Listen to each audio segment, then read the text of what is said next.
Hi everyone, good afternoon. My name is Damielias Ojo, and this is my mommy, Mrs. Deborah Elias. I'm going to be asking a few questions, and she's going to be sharing some of her experiences in life, in marriage, and in motherhood with each and every one of us. I hope that this inspires somebody out there, and I hope that you learn one or two things from her. I know the Mother's Day has passed, but for me, I celebrate Mother's Day every day because being a mother is really hard business. And I must commend those that have done it in the past and those that are doing it now, me, e.g., that we are doing a really good job, and I hope that God helps us, even to achieve more and gives us more strength. Okay, so I'll be asking her the first question, which is to introduce herself. And mommy, how are you? Hello, everybody out there. I'm very fine. My name is Deborah Elias. I'm a Nigerian, born in Ilawekiti in the year 1960. Okay, so how are you, mommy? How do you feel about sharing some of your experiences, with people out there, for inspiration? I'm fine, I'm good. Thank God, because it's a privilege sharing experience, and I'm grateful to God for this opportunity to be able to share little of my experience with people outside there. Okay, your marriage was really beautiful. I mean, I can testify to that. You and daddy worked in synchrony, and I understand so many things. Like, I really enjoyed, being a first daughter at that, and I really enjoyed the smooth journey, the smooth ride of having a family, of a close knitted family. How were you able to, as a woman, how were you able to achieve that? Oh, well, nothing is done outside God. I thank God because I know God before I enter into marriage. And having known God, God was there helping me at every stages of my life. And raising children, godly children, is just by the grace of God. It's not by power, it's not by might. I know we used to say that children copy what they see their parents doing. I think that is what I can say that helped my children. It's not by caning them by doing anything, but by seeing what we are doing, which is our daily routine every day. The day, how we pray together, how we do things together, how we talk and relate at home and in the public. These are the things that I think helped my children to grow the way they grow. It's not by power, it's by the grace of God. Thank you very much. I can attest to that because I can remember growing up with my parents. My dad always always in church, always at church. In fact, we were the first people to get to the church on Sunday morning, and then be the last person to go out of the church. After series of meetings and all that. I mean, it's what we saw growing up, and I think it just continued like that as we grew. I mean, the Bible already said it, that train up a child in the way it should go, and when they grow, they shall not depart from it. So it was just like she said, what we saw growing up that actually really helped us. That's interesting. So motherhood is a different journey entirely. I mean, I can tell myself because these two are showing me. So, how was it like when you give birth to your first child? Obviously, you wanted some. I know that you were a teacher at some point. You were teaching in a primary school, and we were still really young then.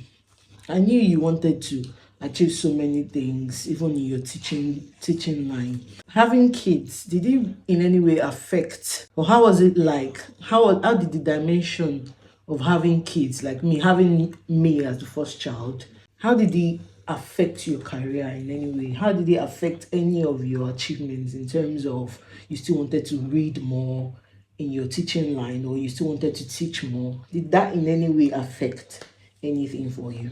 Well, raising children, I know, is also by the grace of God. And my raising my children, I thank God that the children that God gave to me, they did not trouble me. And I have that grace. When I was raising them, I was teaching. I used to carry my first daughter along to school. I was blessed with one elderly woman that is a cleaner in our school. He will help me nurse the baby till break time. After break time, That was me. yeah, Really? I will go and breastfeed. Break time, I will go again to class. And being that it's in the same school, and the woman is there, you will still be with the woman till I will close, and I will carry her along, and I will get home.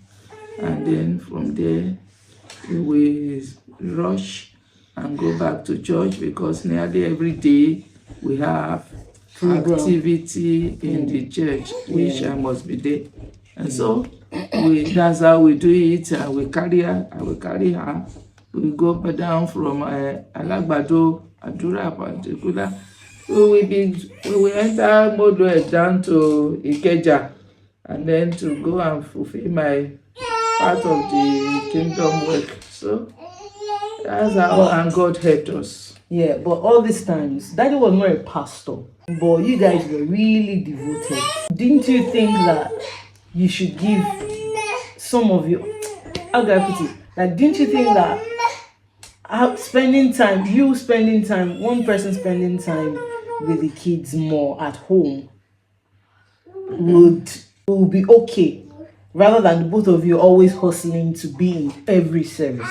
At that time, everything in the country was still okay, and God helped my husband. He was able to provide for the need of the home, meet the needs, and so I don't have any problem raising the children at home, being with them, and himself being on his own duty, coupled with church assignments, is going pari passu, and there is no disturbance of any sort.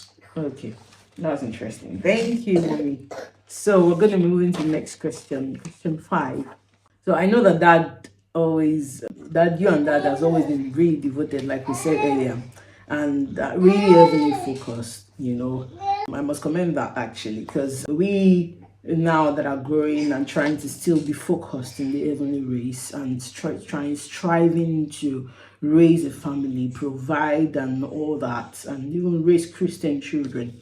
I know how hard and tough this can be. So how were you able to raise kids that you've answered some of it earlier, but I just want you to expatiate on how you were able to raise kids who are also spiritually aware, like spiritually, intact, till they grow up.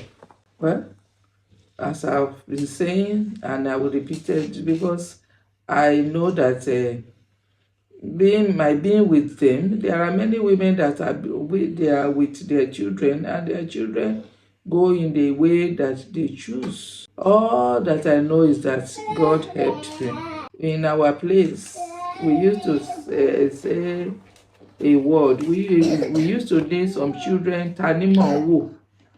When we say Tanimo, Afe Olorun. There's no parent that know how to care. Whether you follow them here and there and do that or that, it doesn't count.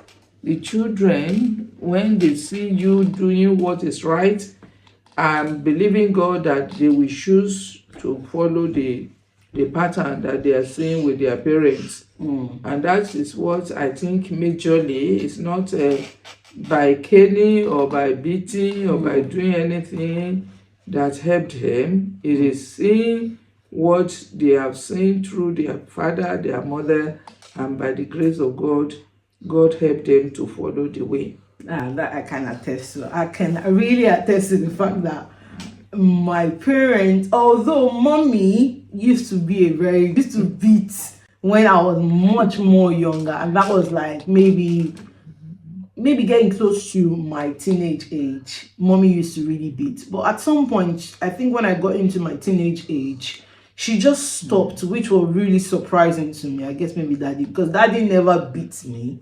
Daddy never beat us. My dad never really used to beat kids. Really used to beat kids. My daddy always, he talks more. He talks more, and it was really interesting to talk to. So I think that, as she has said, it's not really about beating or caning the child. I think it's just about the example that you lay down for the child, and God will help us, like she said. So the next question is question 6. Daddy was a prayer warrior till his last breath, and he actually really drilled us and taught us so much on how to pray. I remember when Glory was going to travel out, and daddy said, Nala, are you okay? I mean, I was married then. My first child was still really small, but that was like, even if it's just 2 days, and I'm like, I know you, daddy, we will always do that. So